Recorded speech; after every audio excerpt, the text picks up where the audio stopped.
Tragedy strikes the Kennedy family. Again, Tatiana Schlossberg announces terminal leukemia. Tatiana Schlossberg, granddaughter of President John F. Kennedy and daughter of Caroline Kennedy, has publicly revealed she is battling terminal cancer.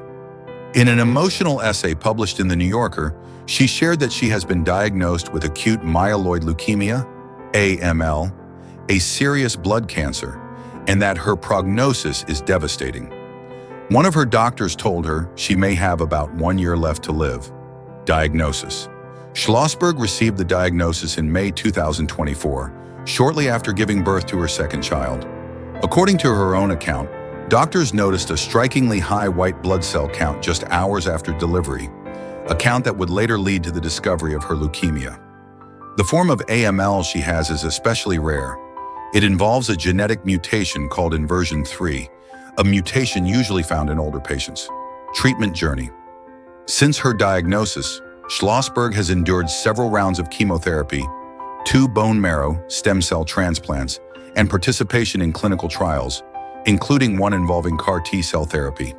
She also contracted a form of Epstein-Barr virus that severely impacted her kidneys, forcing her to relearn how to walk.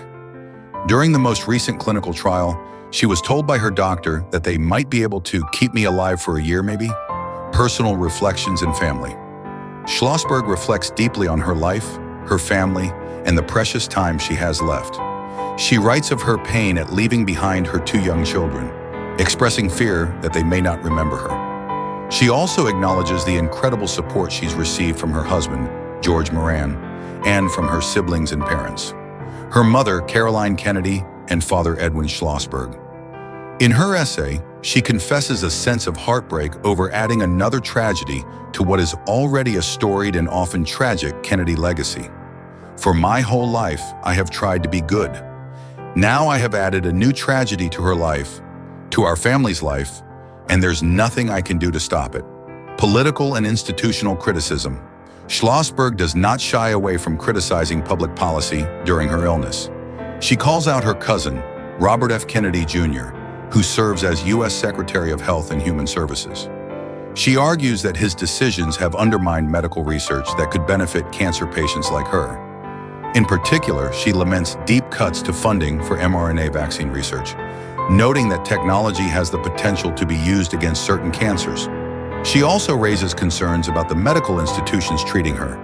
Schlossberg was treated at New York Presbyterian, Columbia University Irving Medical Center, and she writes that the hospital's stability seemed fragile after it lost federal funding, only to later reach a deal. Legacy of loss. Her announcement comes on the 62nd anniversary of her grandfather, John F. Kennedy's assassination, a poignant and symbolic moment in an already painful family history. Schlossberg reflects on the long shadow of tragedy in her family, including past deaths and losses, suggesting that her diagnosis is part of a continuing thread of sorrow in the Kennedy story. Tatiana Schlossberg's courage in sharing her story has resonated widely, not just because of her family name, but because of the very real human struggle she faces, balancing the demands of illness with love for her children, family, and the work she cares about. If you like, I can write a longer, more in-depth piece, feature style, including background on her life, her work, and how this could resonate politically. Do you want me to do that?